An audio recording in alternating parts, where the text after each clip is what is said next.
السلام عليكم ورحمة الله وبركاته. إن الحمد لله الذي بنعمته تتم الصالحات، الذي علم القرآن وأكرمنا بالإسلام وأنعم علينا بالإيمان.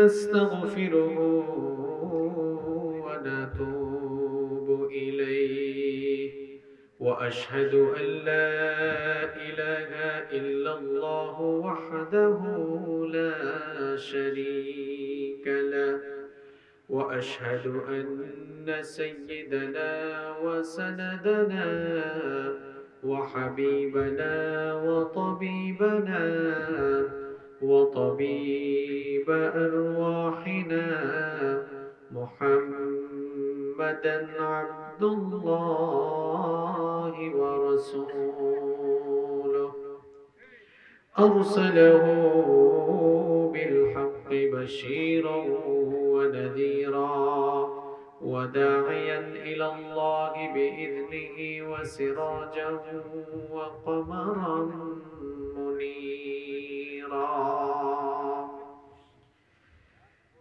أما بعد، فقد قال الله تعالى في كلامه المجيد وفي فرقانه الحميد: أعوذ بالله من الشيطان الرجيم. بسم الله الرحمن الرحيم. إن الله وملائكته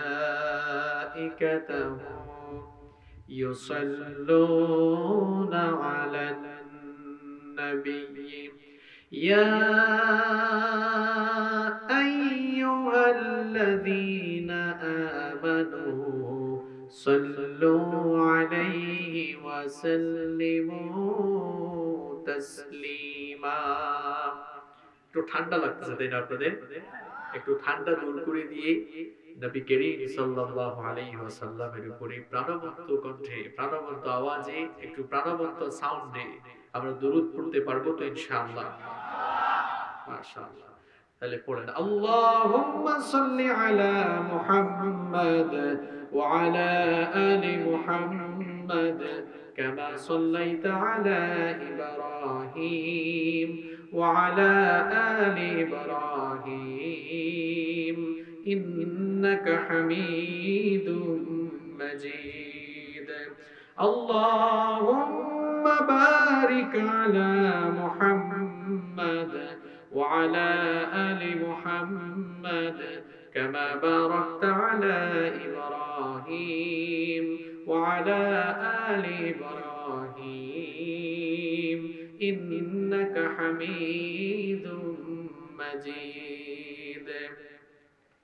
ربي زدني علما، ربي زدني علما، رب اشرح لي صدري ويسر لي أمري واحلل عقدة من لساني يفقه قولي.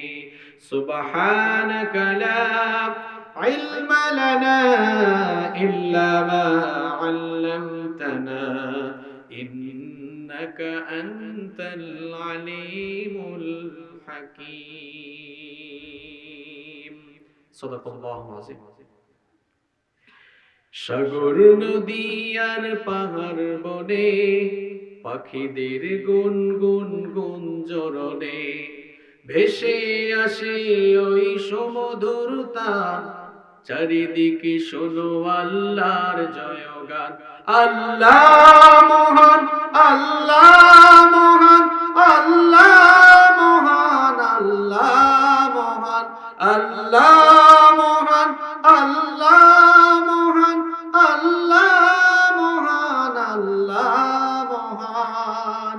প্রশংসা হচ্ছে কার?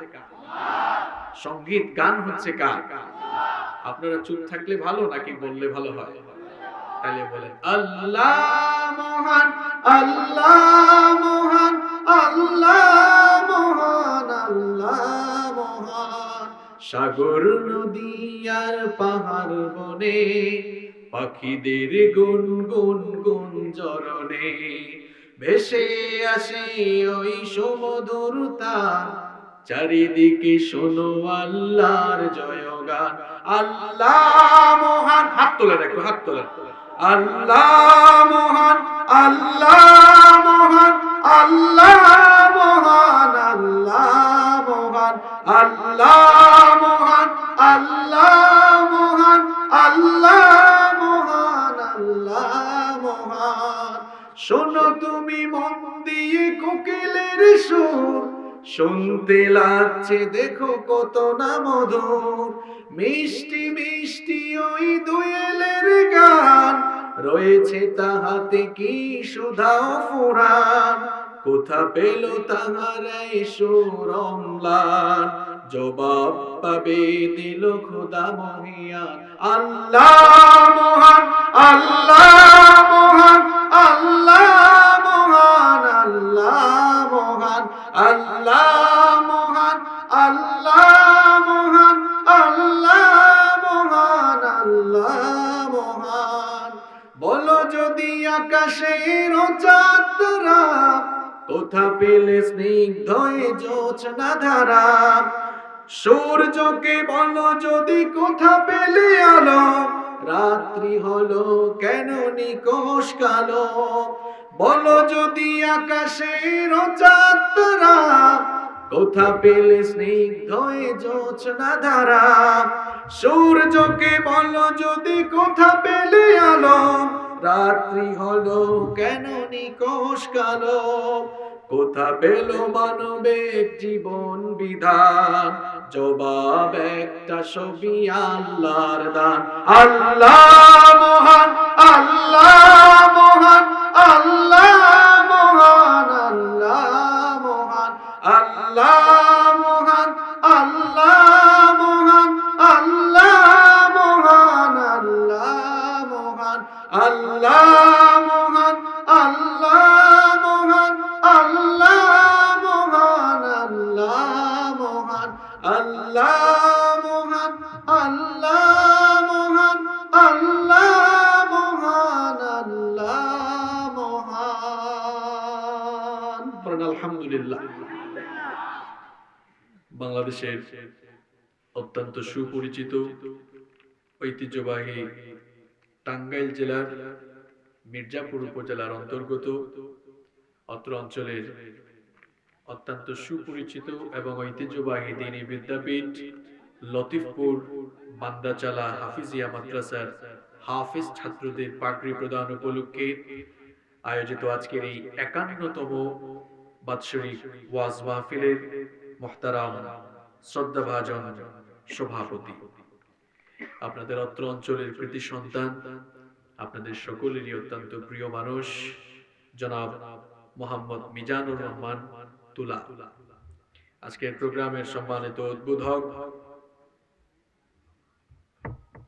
বাংলাদেশের বৃহত্তম রাজনৈতিক দল বাংলাদেশ আওয়ামী লীগের লতিফপুর ইউনিয়নের সম্মানিত সভাপতি জনাব মোহাম্মদ শহীদুল ইসলাম।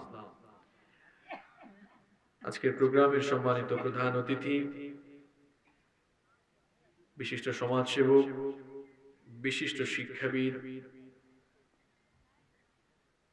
এবং বিশিষ্ট ব্যবসায়ী, আপনাদের সকলের অত্যন্ত সুপরিচিত Mushfika real estate and development লিমিটেডের সম্মানিত ম্যানেজিং ডিরেক্টর হাফেজ মোহাম্মদ গোলাম মোস্তফা সাহেব, মঞ্চে উপস্থিত সম্মানিত অতিথিবৃন্দ, সম্মানিত উলামায়ে কিরাম, আমার সামনে বসা অত্র এলাকার পার্শ্ববর্তী এবং দূর দূরান্ত থেকে আগত আল্লাহর দ্বীন প্রেমী, কোরআন প্রেমী, সর্বস্তরের তাওহীদি জনতা, যুগে যুগে আল্লাহর জমিনে আল্লাহর দ্বীন প্রতিষ্ঠার জন্য যারা সবচেয়ে বেশি অগ্রণী ভূমিকা পালন করেছেন, আমার কলিজার টুকরা প্রিয় যুবক এবং তরুণ ভাইয়েরা, স্কুল, কলেজ, ইউনিভার্সিটি এবং বিভিন্ন মাদ্রাসা পড়ুয়া আমার প্রাণ প্রিয় মেধাবী ছাত্র ভাইয়েরা, মহিলা প্যান্ডেল থেকে এবং ঘরে বসে যারা শুনছেন, সম্মানিতা মা এবং বোনেরা,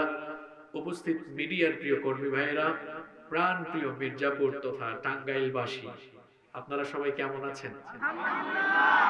খুব ঠান্ডা ধরছে আপনাদের, আপনারা ঠান্ডাকে ধরছেন তাই না?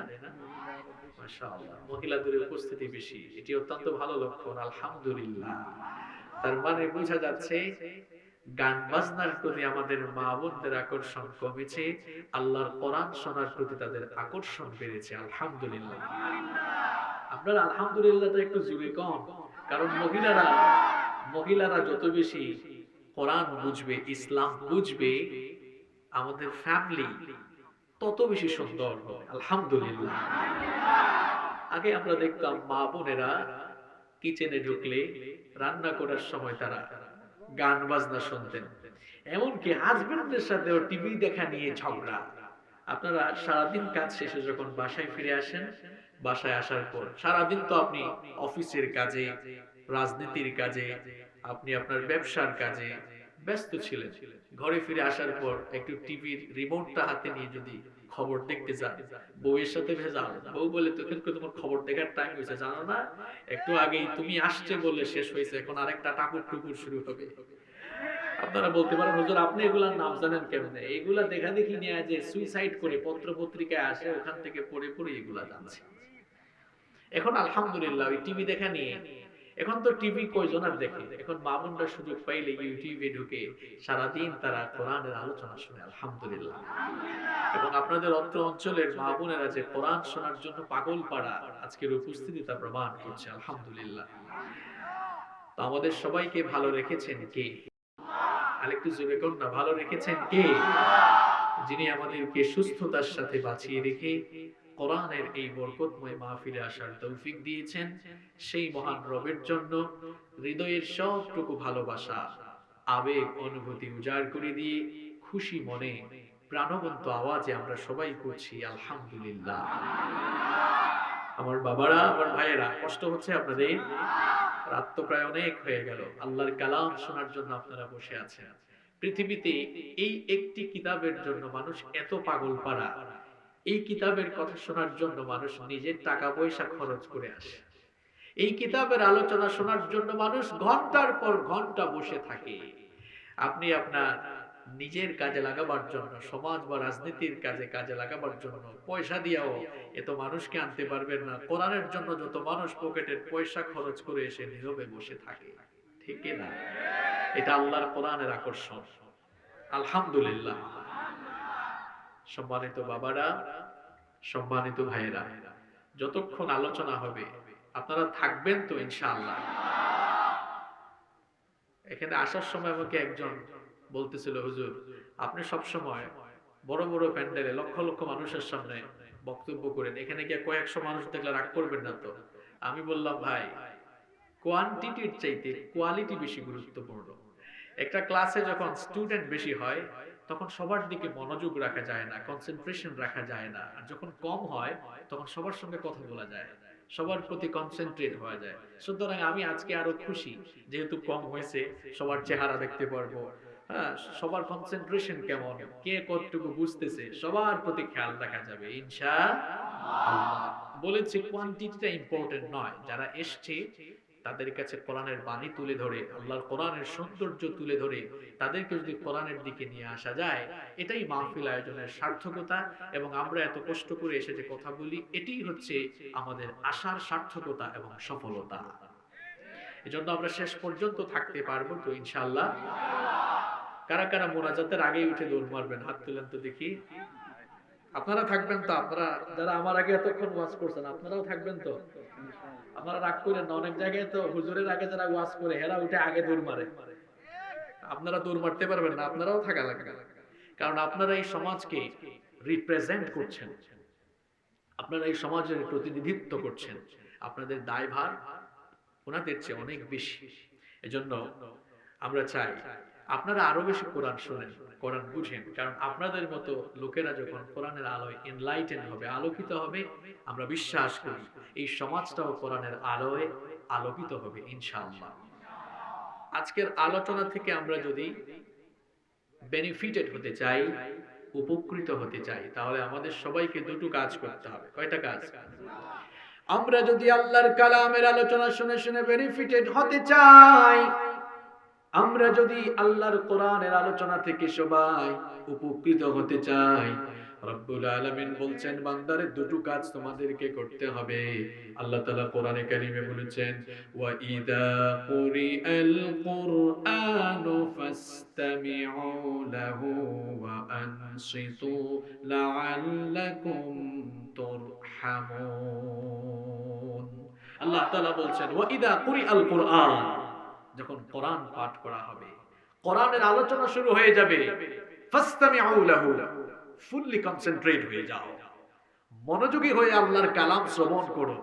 অমনোযোগী হয়ে পারস্পরিক কথাবার্তা বলে পরিবেশ বিনষ্ট করে আল্লাহর কালাম শোনো না, বরং আল্লাহর কালাম শোনার জন্য আদবের দরকার আছে না নাই? আদব শেখাচ্ছে মোল্লা নাকি আল্লাহ? আর একটু জোরে কর না, আদব শেখাচ্ছেন কে? আল্লাহ তাআলা বলছেন আমার কালাম শোনার জন্য তোমার মধ্যে যে আদব থাকতে হবে, তার মধ্যে নাম্বার 1, ফার্স্ট অফ অল, প্রথমটাই হচ্ছে তোমাকে কনসেন্ট্রেট হয়ে শুনতে হবে, মনোযোগী হওয়া লাগবে। এক কান দিয়ে শুনে অন্য কান দিয়ে বের করে দেওয়া যাবে না, বরং দিলের কান দিয়ে আল্লাহর কালাম শুনতে হবে। আর 2 নাম্বার হচ্ছে ওয়া আনসিতু, কিপ সাইলেন্ট, নীরব হয়ে যাও, চুপচাপ হয়ে যাও। কারণ আল্লাহর কালামের কথা শুরু হলে কোরআনুল কারীমের ভেতরে যত সেন্টেন্স, যতগুলো ভার্স, যতগুলো ওয়ার্ড, যতগুলো লেটার রয়েছে, এমনকি সুকুন, এরপরে হারাকাত, যা কিছু রয়েছে সব নাজিল হয়েছে কার পক্ষ থেকে? যখন আল্লাহর কোরআনের কথা শুরু হয়, সেখানে কি আল্লাহর গোলামেরা কথার দাম থাকতে পারে? আল্লাহ তাআলা বলছেন বান্দারে আদব হলো কি জানো? যেখানে কোরআনের আলোচনা হবে তুমি চুপ থাকো, নীরব থাকো, এই দুটো কাজ করো, দেখি আপনাদের মেমোরাইজিং ক্যাপাসিটি কেমন টেস্ট হয়ে যায়। কে বলতে পারবেন কোরআন শোনার 1 নাম্বার আদব কি বলেছিলাম? মাশাআল্লাহ, এদিক থেকে আওয়াজ আসতেছে, মানে ওনারা বেশি মনোযোগী। 1 নাম্বার মনোযোগী হয়ে শুনতে হবে। আপনারা কি কবরস্থানের বাসিন্দা না জিন্দাস্থানের বাসিন্দা? তাহলে এটা বুঝার জন্য রেসপন্সের বহিঃপ্রকাশ এটি প্রমাণ করবে। যদি রেসপন্স হয় বোঝা যাবে জিন্দাস্থান, আর যদি রেসপন্স কম হয় বোঝা যাবে কবরস্থান বা গুরুস্থান। তো রেসপন্স করা যাবে তো ইনশাআল্লাহ? আপনারা হয়তো এখানে 2, 4, 5 কিলো 10 কিলো জার্নি করে আসছেন, আর আমরা গত 2 মাস ঠিক মতো ঘুমাইও না, কিন্তু দেখেন এত জার্নি করে এসেও কথা বলছি, রহমতটা কার? আমি যদি বলতে পারি আপনারা পারবেন না কেন? পারবেন আপনারা ইনশাআল্লাহ। তাহলে 1 নাম্বার বলেছি আদব হলো মনোযোগী হয়ে শুনতে হবে, আর 2 নাম্বার নীরব হয়ে যেতে হবে। মাশাআল্লাহ, আপনারা এমনি অত্যন্ত নীরব মানুষ, এটা আর বলা লাগবে না। এই দুটো কাজ যদি আমরা করি, প্রশ্ন হলো আমাদের বেনিফিটটা কোথায়? লাভ হবে কি? আল্লাহ তাআলা বলছেন লাভ কি হবে শোনো। লাভটা হলো লাআল্লাকুম তুরহামুন, সম্ভবত তোমাদের উপরে আমার রহমত নাযিল হবে। সুবহানাল্লাহ। আল্লাহর রহমতের দরকার নাই কার কার? হাত তুলেন তো দেখি একটু। হ্যাঁ, সবার দরকার আছে না নাই? আল্লাহর রহমত নিয়ে আজ আমরা বাড়ি ফিরব ইনশাআল্লাহ। আপনাদের এত সুন্দর প্যান্ডেল, এত সুন্দর আয়োজন, আর আপনাদের এলাকার গণ্যমান্য ব্যক্তিদের উপস্থিতি প্রমাণ করছে এই এলাকার মানুষ কোরআনকে বহু ভালোবাসে, ইসলামকে ভালোবাসে, এতে কোনো সন্দেহ নাই। এবং 51 বছর ধরে আপনাদের এলাকায় মাহফিল হচ্ছে। আসার সময় দেখলাম কোন জায়গায় গানের মাহফিলও হচ্ছে, সেই সাউন্ড আমার কানে এসছে। আমার মনে হয় আমার এই এলাকার মুরব্বিয়ান যারা, তারা খুব সচেতন, কোরআনকে ভালোবাসেন, খুব সুন্দর আয়োজন করেছেন। কিন্তু এরকম আয়োজনে যুবকদের কাছে, তরুণ সমাজের কাছে যে মেসেজ তুলে ধরা দরকার, আমার কেন জানি মনে হচ্ছে এই এলাকায় সেটি অনেক কম এসেছে, যার কারণে উপস্থিতি কম হয়েছে। আমি আগেই বলেছি আমি অখুশি নয়, আমি বলছি যে এই এলাকায় এত সুন্দর আয়োজন, আমি এসেই আমার সফর সঙ্গী যারা ছিলেন বললাম, দেখেছেন এলাকার মানুষগুলোর চিন্তা ভাবনা কেমন স্মার্ট, অনেক স্মার্ট চিন্তা ভাবনা, এত সুন্দর আয়োজন, তাদের উপস্থিতি একটু কম হয়েছে, তার মানে কোরআনের ভ্যালুটা আমরা এখন অনেকে বুঝতে পারি নাই। অনেকে মনে করে এখানে ওয়াজ মাহফিল হয়েছে, হুজুর আসবে, এইসব মোল্লারা কোরআন হাদিসের কথা বলবে। কোরআন এটা মোল্লাদের কিতাব, মোল্লা মৌলবীদের কিতাব, এটা আমাদের কোনো কিতাব নয়।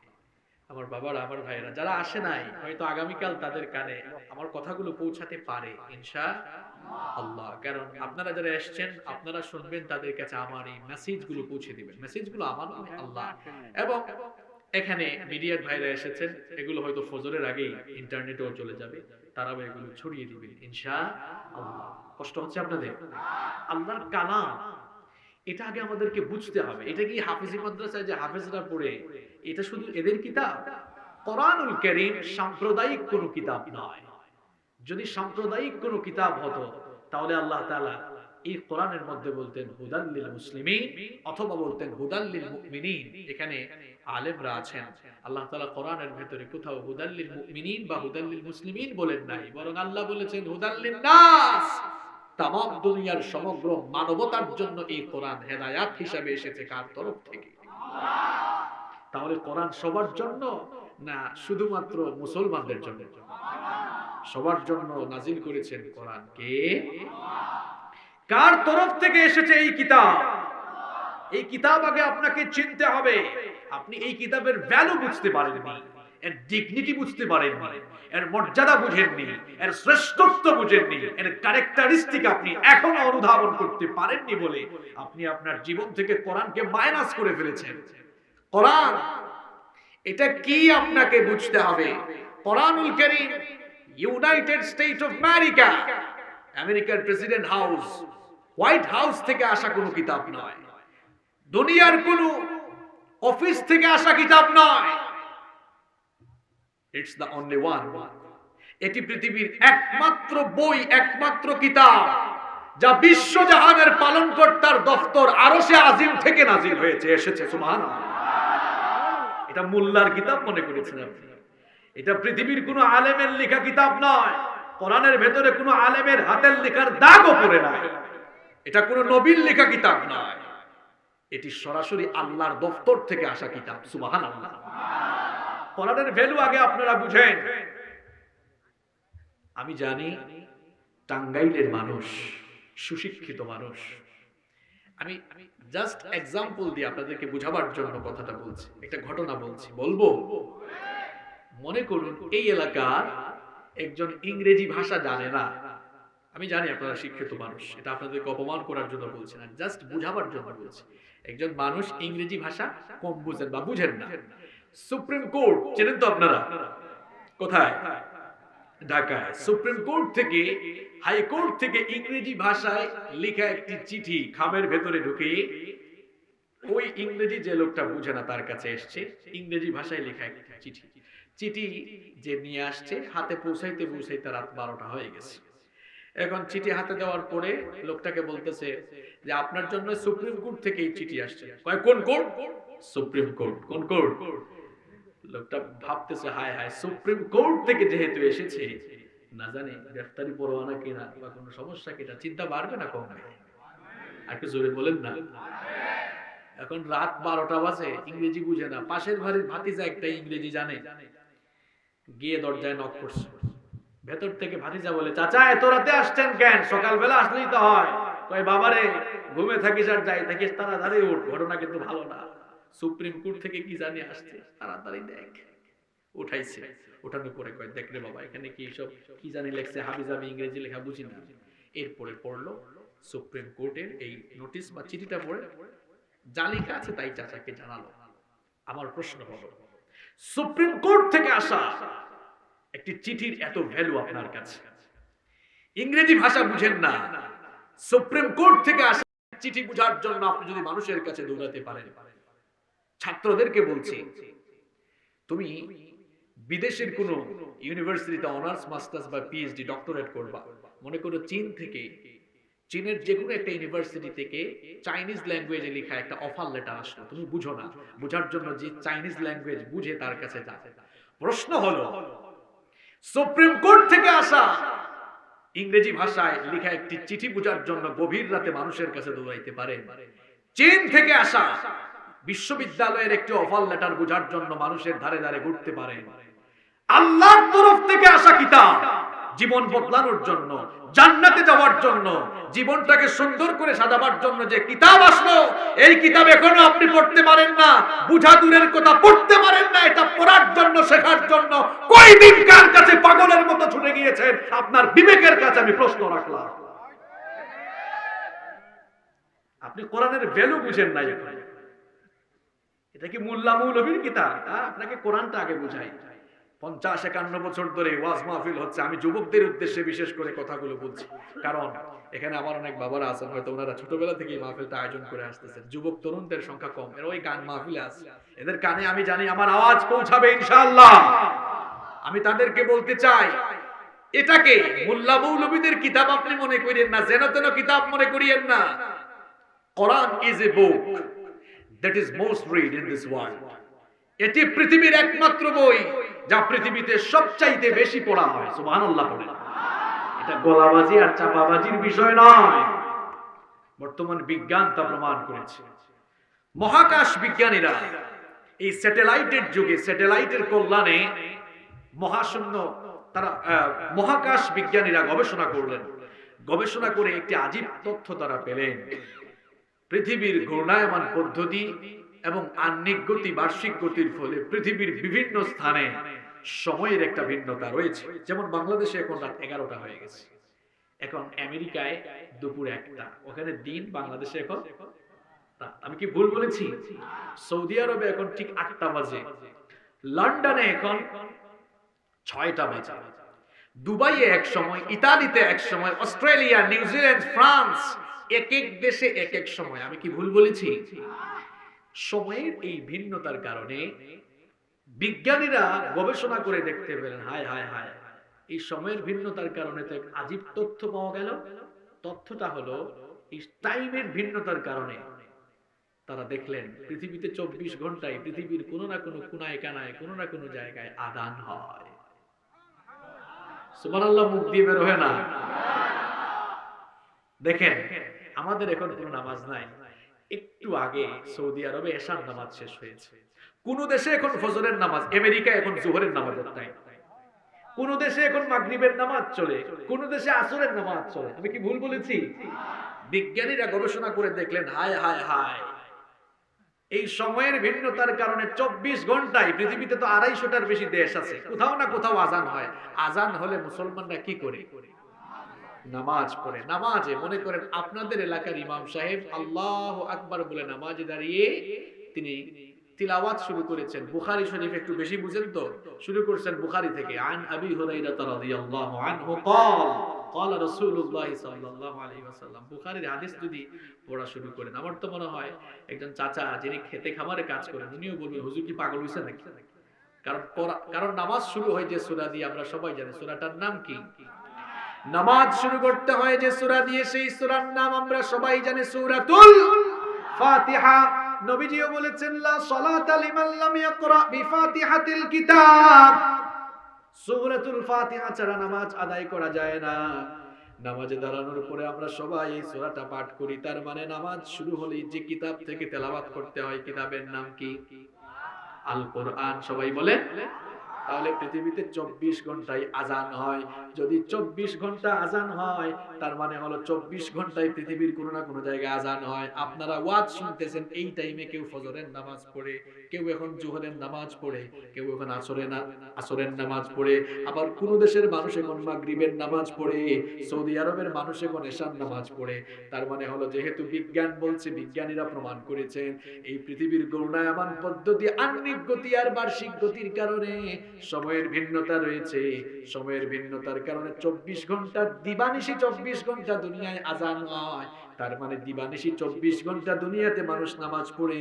এই জন্য দিবানিশি 24 ঘন্টা একটানা অনবরত আল্লাহর কালামের তেলাওয়াত চলে। আপনি কিতাব চিনলেন না এখন?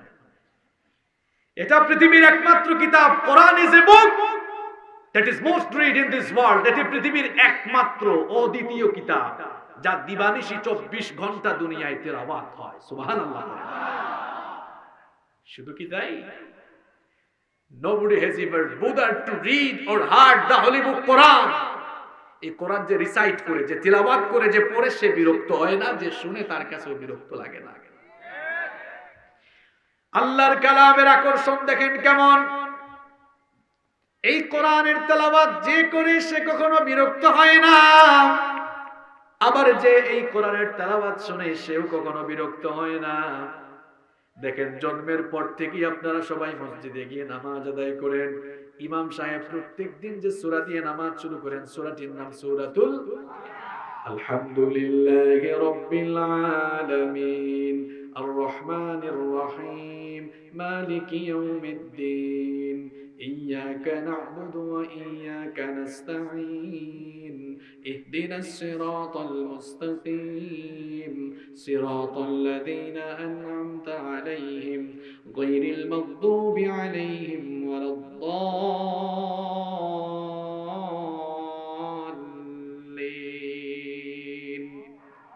আমিন। এই সূরাটা আমরা সবাই পড়ি না?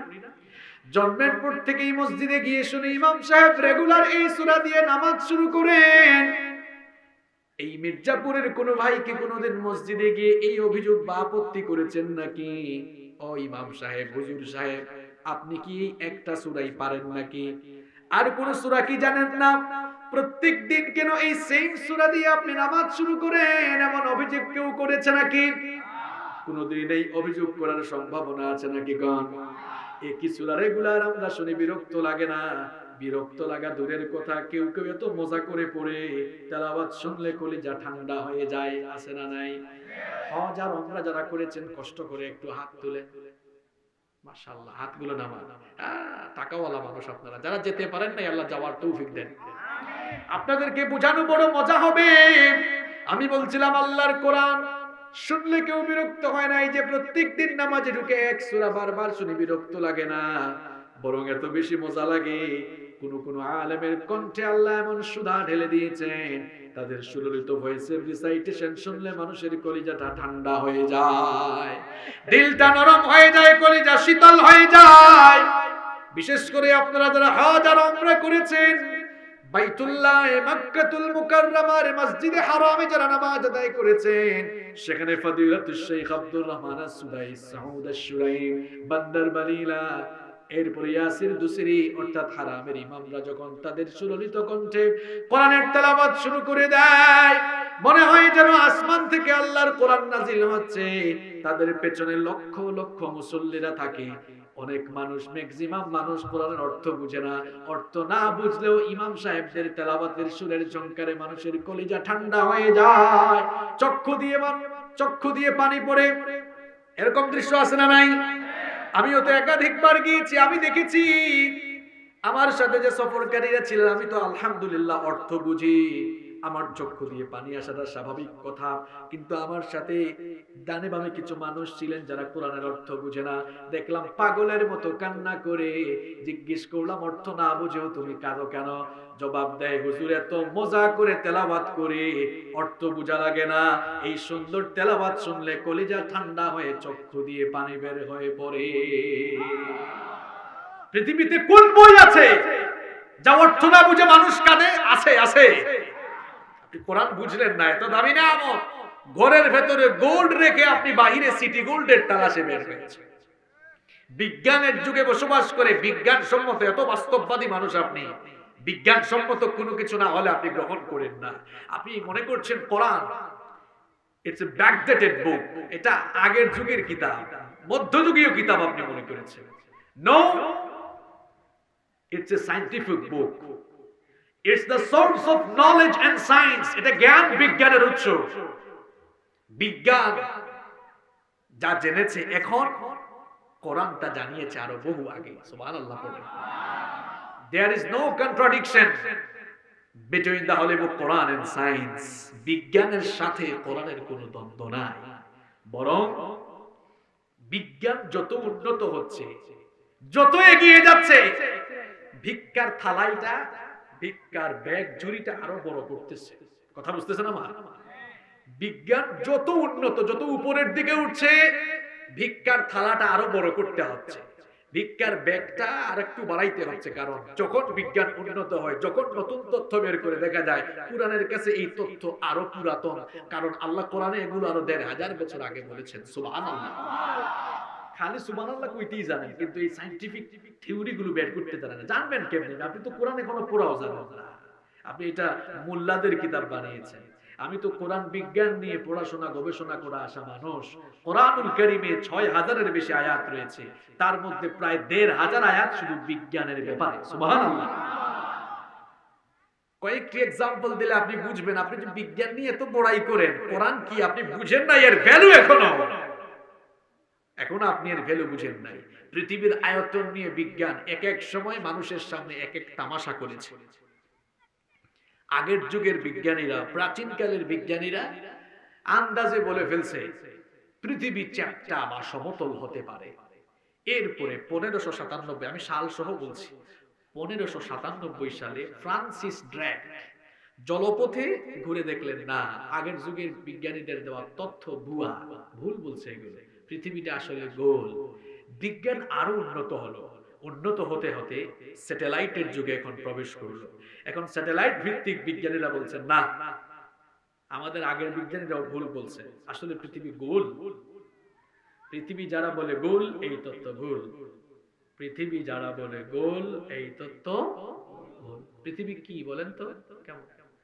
ডিম্বাকৃতির। আমরা সিলেট হয়ে এন্ডাল্লাহা। আপনারা ডিমকে কি বলেন?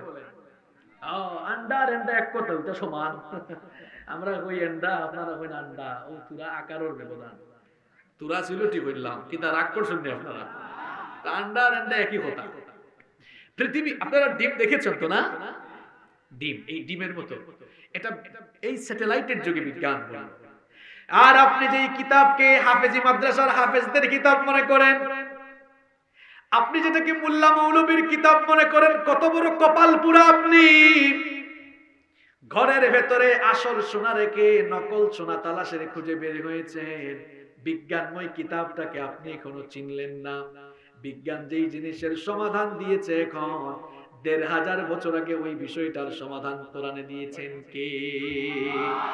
কোরআনটা খুলে দেখুন, আল্লাহ তাআলা বলছেন পৃথিবীটা কেমন বান্দারে জেনে নাও। আল্লাহ তাআলা বড় চমৎকার করে বললেন, ওয়াল আরদা বা'দা যালিকা দাহাহা। দাহা, এখানে আলেমুল আমা যারা এসেছেন, অভিধান, আরবি অভিধান আছে না, কামুস অর্থাৎ ডিকশনারি, আরবি অভিধান খুলে দেখবেন। উট পাখি চিনেন আপনারা? কেউ দেখছেন নাকি উট পাখি কখনো? কে দেখছেন দেখি হাত তুলেন তো। মাশাআল্লাহ, আপনারা। আল্লাহ তাআলা বলছেন এই যে উট পাখি, উট পাখির ডিমকে আরবিতে বলা হয় দাহা। কি বলা হয়? আরে কথা কোন, একটা আরবি শিখে যান না। দাহা কি? আল্লাহ তাআলা বলছেন ওয়াল আরদা বা'দা যালিকা দাহাহা। আমি এই জমিনকে, এই পৃথিবীকে উট পাখির ডিমের মতো ডিম্বাকৃতির করে বানিয়েছি। আল্লাহু আকবার। তাহলে এবার জোরে বলেন তো, শরীরের সব শক্তি গলায় এনে বলবেন, যেহেতু কোরআনের মাহফিলে এসেছেন, একটু জোরে বলবেন, বিজ্ঞান আগে নাকি কোরআন আগে? There is no contradiction between the holy book Quran and science. বিজ্ঞানের সাথে কোরআনের তো দ্বন্দ্ব নাই, বরং বিজ্ঞান ভিক্ষুকের মতো, ভিক্ষার ঝুড়ি একটা নিয়ে কোরআনের সামনে এতিমের মতো দাঁড়ায় আছে। সুবহানাল্লাহ। পৃথিবীর বিজ্ঞান আর বিজ্ঞানীরা যত উন্নত হবে, ভিক্ষুকের বেশি আল্লাহর কালামের সামনে দাঁড়িয়ে থাকতে বাধ্য হবে। চিরকাল ভিক্ষুক থাকবে আল্লাহর কালামের কাছে। মুসলমানরা এত নিচে নামলো কেমনে? কারণ কোরআন তার জীবনের অপশনাল ম্যাটার বানিয়েছে, সে কম্পালসারি ম্যাটার বানাতে পারে না। কপাল পুরাই মুসলমান, সে কোরআন বুঝেই নাই। আল্লাহ কোরআন পাঠিয়েছেন, জীবন পরিচালনা করতে হবে কোরআনের আলোকে। আপনি বুঝলে বুঝবাতা, না বুঝলে তেজবাতা। তো কোরআনের কথা বলাও যায় না। আপনি কোরআন অনুযায়ী জীবন গঠন না করলে ফেরেশতাদের কি দিয়া পিটাবে, ফেরেশতাদের কেমনে পিটাবে, অকল্পনীয়। কোরআন এসেছে কোরআন দিয়ে জীবন চালাবার জন্য, আপনার মনের মতো চলবার জন্য নয়। ফারিকুন ফিল জান্নাহ ওয়া ফারিকুন ফিল জান্নাহ ওয়া ফারিকুন ফিস সাঈর। পৃথিবীতে যত মানুষ বাস করছে, এরা দুই তরিকায় ভাগ হয়ে যাবে, দুই ফেরকা হবে। এক ভাগ জান্নাতি, আরেক ভাগ জান্নাতি কারা? কোরআন মেনে চলবে যারা, জান্নাতি হবে তারা। সুবহানাল্লাহ বলে। কোরআনকে বাদ দিবে যারা জাহান্নামী হবে তারা।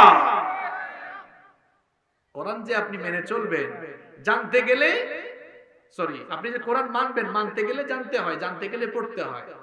আপনি কোরআন যে মানবেন জানবেন, আপনি জানেন না তো কোরআনে কোনো জানেন না, এবং কপাল পোড়া না, জানতে গেলে পড়তে হয়, এটা পড়তেও জানেন না আপনি। 100টা ভুল হয় আউযুবিল্লাহ বললে। এখন কোরআন এটা বিজ্ঞানকে নিচে নামিয়ে রেখেছে, কোরআনটা উপরেই আছে। এই যে ফিঙ্গারপ্রিন্ট, আঙ্গুলের ছাপ দেন না আপনারা, বাবা কষ্ট লাগছে আপনাদের, আমি কি দোয়া করে ফেলবো? আচ্ছা, ফিঙ্গারপ্রিন্ট এটাকে আমরা বাংলায় কি বলি? টিপসই। ইংরেজিতে বলি ফিঙ্গারপ্রিন্ট, আরবিতে বলা হয় বাসমা। এই যে আমাদের হাতে আঙ্গুল আছে কয়টা দেখছেন কারবার? আমার এক আঙ্গুলের হাতের ছাপের সাথে আরেকটা আঙ্গুলের ছাপের কোনো মিল নাই। এখানে কুদরত আর কারিশমাটা কার? হাতে আঙ্গুল 10টা, এক আঙ্গুলের ছাপের সাথে আরেক আঙ্গুলের ছাপের মিল নাই। পৃথিবীতে 800 কোটি মানুষ বাস করে, একজনের আঙ্গুলের ছাপের সাথে আরেকজনের আঙ্গুলের ছাপের কোনো মিল। বিদেশে যাবেন, এয়ারপোর্টে ইমিগ্রেশন পাস করার সময় আপনাকে এই 10 আঙ্গুলের ছাপ দেওয়া লাগে। পাসপোর্ট অফিসে গেলে এই ফিঙ্গারপ্রিন্ট লাগে। জমি জমার দলিল, ভোট দিতে গেলে সব জায়গায় এখন ফিঙ্গারপ্রিন্ট লাগে কি লাগে না? এখন কত সাল, কত খ্রিস্টাব্দ? 2000 বলেন না, 2000 কি ঘুম আসতেছে? 2021 সাল। 1856 সালের আগে দুনিয়ার মানুষ জানতোই না যে ফিঙ্গারপ্রিন্ট বলে একটা কিছু আছে। সর্বপ্রথম ইংল্যান্ডে 1856 সালে ব্রিটিশ বিজ্ঞানী উইলিয়াম হার্সাল মানব দেহের উপরে গবেষণা চালিয়ে এই তথ্য পৃথিবীর মানুষকে জানিয়েছে। কয় দেখ কি তথ্য একটা বের করছি, ফিঙ্গারপ্রিন্ট সই দিলে একজনের সাথে আরেকজনের মিলবে না। এখন বিজ্ঞানীরা বলছে দেখছো কি কারবারটা ঘটাইলাম, কি একটা জিনিস আবিষ্কার, কি ভাব। এই ফিঙ্গারপ্রিন্টের কথা মনে হয় কোরআনে নাই। এবার কোন কোন জায়গায় আছে দেখছেন?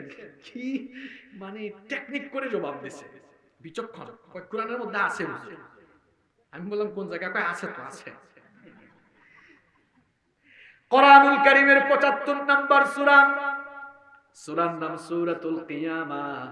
এই সূরাটা ওপেন করলে দেখবেন 3 নম্বর আয়াতে আল্লাহ বলেছেন, আয়াহসাবুল ইনসানু আল্লান নাজমা'a 'ইযামা বালা কাদিরিনা আলা আন নুসাউইয়া বানানা। আল্লাহ তাআলা বলছেন দুনিয়ার অনেক মানুষ আছে যারা মৃত্যু পরবর্তী জীবনকে অস্বীকার করে। তারা মনে করে মানুষ মরে যাওয়ার পর যখন তার শরীরের হাড্ডি মাংস অস্থি পিঞ্জর আলাদা হয়ে যাবে, ছিন্ন বিচ্ছিন্ন হয়ে যাবে, এগুলো আবার কেমনে জোড়া লাগিয়ে আল্লাহ একত্রিত করবেন। আল্লাহ বলছেন বান্দারে তোর এই ধারণা আমি তোকে কেমনে একত্রিত করব, শোন, তোর হাড্ডি মাংস জোড়া লাগানো তো আমার জন্য বড় সহজ। শুধু তোর হাড্ডি মাংস আর অস্থি পিঞ্জর গুলো আমি একত্রিত করব না। বান্দারে শুনে রাখ, বালা কাদিরিনা আলা আন নুসাউইয়া বানানা। এই যে তোমাদের হাতের আঙ্গুলের মাথা, এই আঙ্গুলের ছাপগুলো পর্যন্ত পুনরায় একত্রিত করতে আমি আল্লাহ সক্ষম। তাহলে ফিঙ্গারপ্রিন্ট জেনেছি আমরা 1856 সালে, আর ফিঙ্গারপ্রিন্টের এই তথ্য কোরআনে 1500 বছর আগে দিয়েছেন কি? তাহলে বিজ্ঞান আগে না কোরআন আগে? কথা বলার তো শুরু করলে থামতে আমার মন চায় না, কারণ আসলে এগুলো তো রাজনৈতিক কথা না। আমরা যখন অন্যান্য জায়গায় বক্তব্য দিই 5-7 মিনিট বললে জিব্বা টিব্বা শুকাই যায়, পানি খায়, কারণ কথা নাই। আর আল্লাহর কালামের কথা আমরা যারা আলেমরা কোরআনের মঞ্চে কথা বলি, ঘন্টার পর ঘন্টা চলে যায়, আমাদের কথা শেষ হয় না, কারণ কথাগুলো আমাদের নয়, কথাগুলো কার? আল্লাহ বলছেন বান্দারে তোর জবান দিয়ে কি আমার কথা বলে তুই শেষ করতে পারবি নাকি? কারণ আমার এই জ্ঞানের সাম্রাজ্য, ওহির এই জ্ঞানটা হলো এমন, কুল্লাউ কানাল বাহরু মিদাদান লিকালিমাতি রাব্বি লানাফিদাল বাহরু ক্বাবলা আন তানফাদা কালিমাতু রাব্বি ওয়ালাউ জিনা বিমিসলিহি মাদাদা। আল্লাহ তাআলা বলছেন নবী গো আপনি দুনিয়ার মানুষদেরকে জানিয়ে দেন, এই দুনিয়ায় যত সাগর আর মহাসাগর রয়েছে, আল্লাহ তাআলা একটা সাগরের কথা বললেন না। শুধুমাত্র আটলান্টিক মহাসাগর নয়, প্রশান্ত মহাসাগর নয়, আল্লাহ তাআলা বললেন দুনিয়ায় যত সাগর আর মহাসাগর রয়েছে, দুনিয়ার সকল সাগর আর মহাসাগরের পানি দিয়ে যদি কলমের কালি বানানো হয়, আর সেই কলমের কালি দিয়ে যদি তোমার রবের কথা লেখা শুরু হয়ে যায়, পৃথিবীর সকল সাগর মহাসাগরের পানি ফুরিয়ে যাবে, তোমার রবের কথাগুলো লিখে শেষ করা যাবে না। এজন্য বলেছি কোরআন বিজ্ঞান নিয়ে কথা বললে এখানে কয়েক রাত ওয়াজ হবে, তাও ওয়াজ শেষ হবে। ঘোরাঘুরি নিয়ে তো বিজ্ঞান সমাধান দিল কিছুদিন আগে। কিসের ঘোরাঘুরি? পৃথিবী ঘুরে না সূর্য ঘুরে? আসলে বিজ্ঞানীদের মাথা ঘুরে। সর্বপ্রথম টলেমি বলছে না না না না না, পৃথিবী স্থির, সূর্য ঘুরে। এরপরে 1512 সালে কোপার্নিকাস এসে বলল এই টলেমি কিচ্ছু জানে না, আমি দেখছি সূর্যও ঘুরে, পৃথিবীও ঘুরে, তোমার মাথাও ঘুরে, আমার মাথাও ঘুরে। যেই সমস্যার সমাধান বিজ্ঞানীরা কিছুদিন আগে দিল, যেটাকে আপনি হুজুর আর মুল্লাদের কিতাব মনে করেন, ঘরের এক কোনায় ফেলে রেখেছেন, যেই কোরআন আপনি এখনো পড়লেন না, শিখলেন না, গবেষণা করা বোঝা তো দূরের কথা, এখনো আপনি শিখলেন না, ওই কোরআন বিজ্ঞানময় কিতাব, বিজ্ঞানময় সূরা সূরা ইয়াসিনে আল্লাহ বলেছেন ওয়াশ-শামসু তাজরি লিমুস্তাকাররিল লাহা যালিকা তাকদীরুল আজিজিল আলীম ওয়াল কমারা কদ্দারনাহু মানাজিলা হাত্তা আদাকাল উরজুনিল قديم لا الشمس ينبغي لها أن تدرك القمر ولا الليل سابق النهار وكل في فلك يسبحون আল্লাহ তাআলা বলছেন সূর্যের জন্য আমি একটি কক্ষপথ ঠিক করে দিয়েছি, সূর্য তার ওই নির্ধারিত কক্ষপথে পরিভ্রমণ করছে। চাঁদের জন্য একটি মঞ্জিল আমি ঠিক করে দিয়েছি, সে ওই নির্ধারিত মঞ্জিলে ঘুরছে। আল্লাহ তাআলা বলছেন সূর্য কখনো চাঁদের নাগালে যেতে পারে না, দিন কখনো রাতের আগে যেতে পারে না, প্রত্যেকেই তাদের আপন আপন কক্ষপথ অনুযায়ী পরিভ্রমণ করছে। একটু সুবহানাল্লাহ জোরে কইতে মন চাইলো না আপনাদের? তাহলে বলেন তো ঘোরাঘুরির সমস্যার সমাধান বিজ্ঞান দিয়েছে আগে না কোরআন দিয়েছে আগে? আরেকটু জোরে বলেন আল্লাহু আকবার, আল্লাহু আকবার। এই কিতাব আমার আপনার ঘরে আছে না নাই? হ্যাঁ, আরেকটু জোরে বলেন আছে না নাই? আমার কত ভাইরা আছে এই কোরআনটা এখনো শুদ্ধ করে শিখেও নাই, কিন্তু নামাজে যায়। কোরআনটা শুদ্ধ করে না শিখে আপনি নামাজে গিয়েছেন। আমার অনেক মা বোনরা মাহফিলে এসেছেন, আমার অনেক বোনেরা এখনো কোরআনটা শিখে নাই। আফসোসের ব্যাপার, কোরআনকে ভালোবাসি কিন্তু কোরআন আমরা শিখি। কোরআন দিয়ে আপনি শিখলেন না, আপনি নামাজ পড়ে নেই, নামাজ কেমনে আল্লাহর কাছে পৌঁছায়? আপনি বলেন হুজুর নামাজ তো পড়ি আল্লাহ কবুল করবে, আল্লাহ ঠেকা পড়ছে। কোরআন শুদ্ধ করে তেলাওয়াত করলে আমরা জানি প্রত্যেক হরফে কত নেকি হয়। আর একটু জোরে বলেন শুদ্ধ করে কোরআন তেলাওয়াত করলে প্রত্যেক হরফে 10 নেকি দান করেন কে? কিন্তু আপনি যখন অশুদ্ধ করে কোরআন তেলাওয়াত করেন, হরফে হরফে কোরআন লানত দেয়। এই জন্য কোরআনের লানত থেকে বাঁচতে হলে সবাইকে আল্লাহর কোরআনটা শিখতে হবে। সবাই বলেন তো আমরা আমাদের প্রিয় নবী রাহমাতাল লিল আলামিন মুহাম্মাদুর রাসূলুল্লাহ বলেন সাল্লাল্লাহু আলাইহি ওয়াসাল্লাম, নবীজির সুপারিশ আমরা চাই কি চাই না? কারা কারা নবীজির সুপারিশ চান না হাত তুলেন। একজন এরকম প্রস্তুতি দিয়েছিল, আপনারা ওয়াজে খালি আছে ঠিক ঠিক আর হাত তোলা তুলি। এই হুজুর কিন্তু বেঠিক কথা বলবে বেশি, কনসেন্ট্রেশন আছে কিনা তা চেক করার জন্য মাশাআল্লাহ আমাদের মনোযোগ আছে আলহামদুলিল্লাহ। তাহলে আমরা সবাই নবীজির সুপারিশ চাই কি চাই না? নবীজির সুপারিশের দরকার আছে না নাই? যার উপরে কোরআন নাযিল হয়েছে তিনি হচ্ছেন আমাদের প্রিয় নবী মুহাম্মদ সাল্লাল্লাহু আলাইহি ওয়াসাল্লাম। আমার বাবারা, আমার যুবক ভাইরা, আমার ছাত্র ভাইরা, আমার মা বোনেরা, এখনো আমরা যারা কোরআনটা শিখলাম না, কোরআনটা বুঝলাম না, যারা আমরা জীবন থেকে কোরআনকে মাইনাস করে দিলাম, কোরআনকে আমাদের লাইফের অপশনাল ম্যাটার বানিয়ে ফেললাম, কঠিন সতর্কবার্তা একটু কান লাগান। আমার মনে হয় এই আয়াতটা বুঝলে আজকে রাতের ঘুম আপনার হারাম হয়ে যাবে। আমার মনে হয় হয়তো হেদায়েতের দরজা আজকেই খুলে যেতে পারে। যেই নবীজির সুপারিশ ছাড়া জান্নাতে যাওয়া যাবে না, যেই নবীর উপরে এই কোরআন নাজিল হয়েছে, আপনি যদি কোরআনটা না শিখে কবরে চলে যান, ওই নবী সুপারিশ করা তো দূরের কথা, নবীজি আপনার বিরুদ্ধে দাঁড়িয়ে যাবে। কথাগুলো মোল্লার নয়, কোরআনে যিনি বলেছেন তিনি কে? আল্লাহ তাআলা বলছেন ওয়াকালার রাসূলু ইয়া রাব্বি ইন্না কওমি ইত্তাখাযু হাযাল কুরআনা মাহজুরা। আল্লাহ তাআলা বলছেন রাসূল কিয়ামতের দিন কিছু মানুষের বিরুদ্ধে দাঁড়িয়ে যাবে, কিছু মানুষের বিরুদ্ধে দাঁড়িয়ে বলবেন ইয়া রাব্বি, হে আমার রব, ইন্না কওমি ইত্তাখাযু হাযাল কুরআনা মাহজুরা, আমার উম্মতের এই লোকগুলো কোরআনকে পরিত্যাগ করেছে, জীবন থেকে কোরআন বাদ দিয়েছে, এরা কোরআনটা পড়ে নাই, বুঝে নাই, মানে নাই। মাবুদ গো, আমার উপরে নাজিল করেছে এই কোরআন, আর আমার উম্মতের এই লোকটা কোরআনটা পড়লো না, সে কোরআন তার জীবন থেকে বাদ দিল, আমিও আজ হাসরের মাঠে আমার সুপারিশ থেকে তাকে বাদ দিলাম। খালি নাউজুবিল্লাহ পড়লে চলবে না, নিজের হেদায়েতের চিন্তা করা লাগবে। এখন যে আপনি কোরআনটা এখনো শিখলেন না, বয়স তো 50 বছর 40 বছর হয়ে গেল,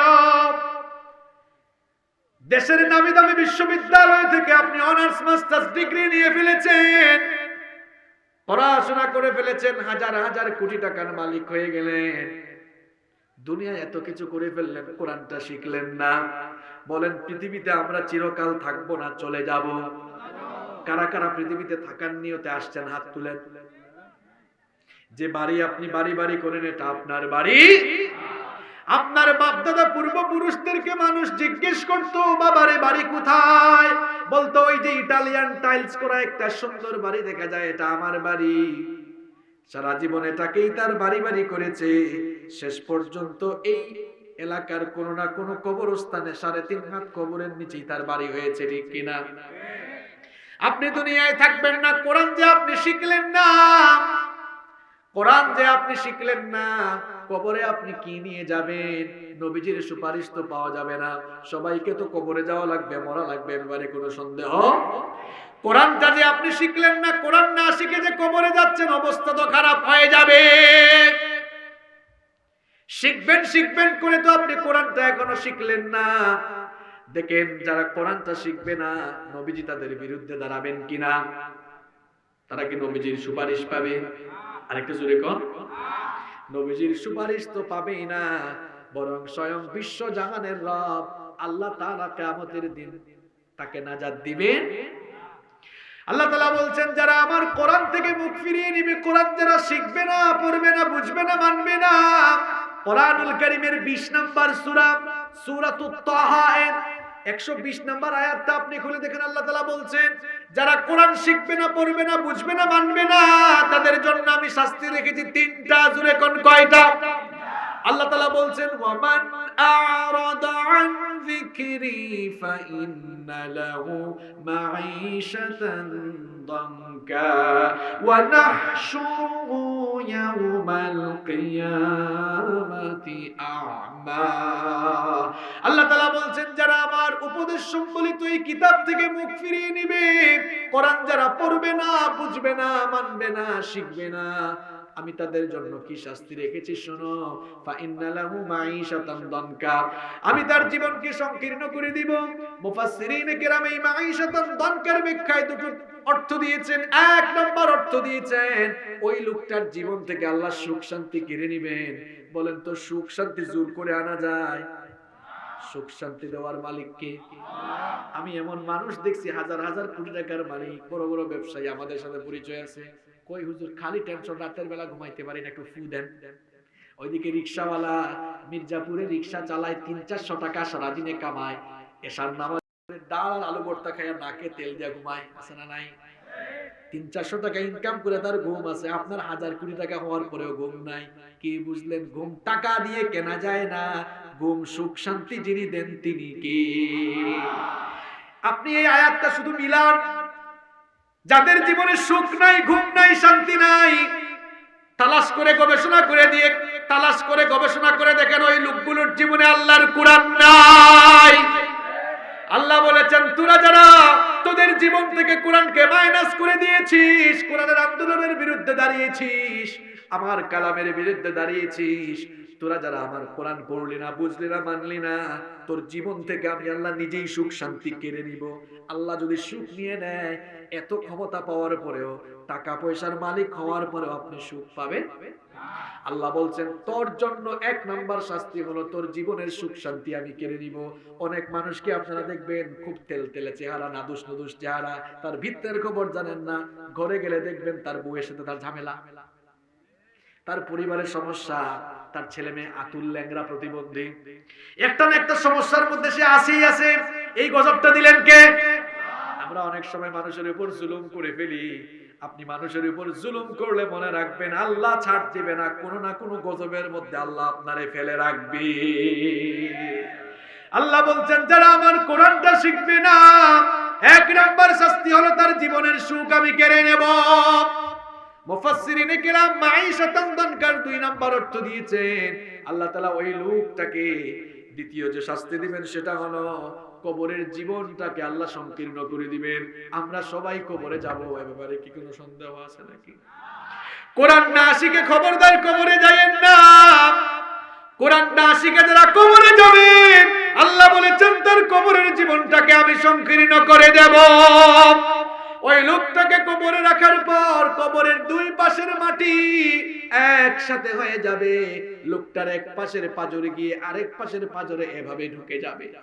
এই রকম কবরের ভিতরে তাকে শাস্তি দেওয়া হবে। আমার টাঙ্গাইলের ভাইরা, কবরের শাস্তি থেকে আমরা বাঁচতে চাই কি চাই না? কবরের শাস্তি থেকে যদি বাঁচতে চাই, আল্লাহর কোরআনটা শেখার দরকার আছে না নাই? কোরআন যারা শিখবে না, পড়বে না, বুঝবে না, মানবে না, 3টা শাস্তি আল্লাহ দিবেন।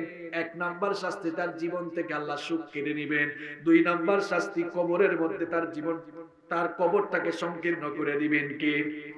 আল্লাহ তাআলা বলছেন এই লোকটার জন্য 3 নাম্বার বেজ্জতির শাস্তি হলো ওয়া নাহশুরুহু ইয়াউমাল কিয়ামাতি আ'মা। আমরা সবাই কবরে যাওয়ার পর ইসরাফিলের সিংহার ফুৎকারে যেদিন কিয়ামত হবে, সেদিন কবর থেকে আমাদেরকে উঠিয়ে হাসরের মাঠে নিয়ে একত্রিত করবেন কে? আল্লাহ তাআলা বলছেন কবর থেকে যখন মানুষগুলোকে উঠানো হবে, যারা কোরআন শিখে নাই, পড়ে নাই, বুঝে নাই, মানে নাই, শিখে নাই, আল্লাহ বলছেন এগুলোকে আমি কানা বানায়া, অন্ধ বানায়া কবর থেকে উঠাবো। কি বানায়া? অন্ধ। আরো জোরে বলেন। এই লোকগুলো যখন অন্ধ অবস্থায় হাসরের মাঠে উঠবে, এই লোকগুলো তখন আল্লাহ তাআলাকে বলবে ক্বালা রাব্বি লিমা হাশারতানি আ'মা ওয়া ক্বাদ কুনতু বাসীরা। আল্লাহ একটা কথাও কোরআনে গোপন রাখলেন না। এই লোকগুলো বলবে রব্বি, হে রব, লিমা হাশারতানি আ'মা, আমাকে আপনি অন্ধ করে এই হাসরের মাঠে তুললেন কেন? আমি তো কানা ছিলাম না, অন্ধ ছিলাম না, আমার বাড়ি মির্জাপুর ছিল, আমি তো চোখে দেখতাম, খুব ভালো চোখে দেখতাম, চশমাও লাগতো না, কেন আজ আপনি আমাকে অন্ধ করে তুললেন? জবাব দিবেন কে? আরেকটু জোরে বলেন, তখন জবাব দিবেন কে?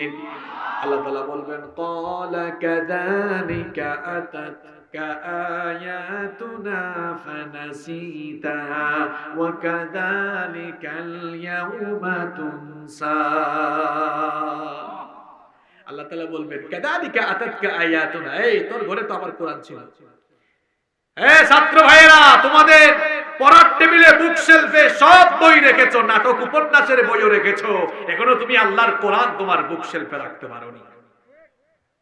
আল্লাহ বলবেন কিরে, তোর ঘরে তো আমার কোরআন ছিল, তোর ঘরে কোরআন থাকা সত্ত্বেও তুই কোরআনটা চক্ষু ছিল দেখলি না, আমার কোরআন থেকে মুখ ফিরিয়ে নিলি। ওয়া কাযালিকাল ইয়াউমা তুনসা, তোর ঘরে কোরআন থাকা সত্ত্বেও তুই যেমন আমার কোরআন থেকে মুখ ফিরিয়ে নিয়েছিলে, আজ তোর মতো গোলামকে আমি আল্লাহ ভুলে গেলাম, তোর মতো গোলামের কাছ থেকে আমি আল্লাহ মুখ ফিরিয়ে নিলাম। ওয়াল ইয়াযু বিল্লাহ, নাউযু বিল্লাহি মিন। আল্লাহ যদি কাউরে বলে যা ভাগ, তোর কাছ থেকে মুখ ফিরে এলাম, যা সর এখান থেকে, এর নাজাত দিবে কে? তাকে বাঁচাবে কে? তাকে রক্ষা করবে? আমার বাবারা, আমার ভাইয়েরা, আমার মা বোনেরা, কোরআনটা যারা শিখেন নাই আল্লাহর শাস্তি থেকে বাঁচার জন্য, নবীজির সুপারিশ পাওয়ার জন্য আজ থেকে কোরআন শেখার সিদ্ধান্ত নেওয়ার দরকার আছে না নাই? আলোচনার দুইটা পয়েন্ট কিন্তু শেষ করেছি। এক নাম্বার কোরআনটা কেমন কিতাব বুঝাবার চেষ্টা করেছি, এর ভ্যালু বলেছি। দুই নাম্বার বলেছি কোরআনটা না শিখলে আপনার পরিণতি কি হবে। কোরআনটা যখন আপনি শিখবেন, কোরআনের রঙে যখন রঙিন হবেন, আপনার দাম বাড়ায় দিবেন কে? এই কোরআন বড় দামি কিতাব। আপনি কোরআন থেকে দূরে আছেন, আপনার পায়ে ধরে বলি একটা বার আপনি কোরআনের কাছে আসেন। কেমনে যে ইজ্জত সম্মান আপনার বাপরে আপনি নিজেও চিন্তা করতে পারবেন না।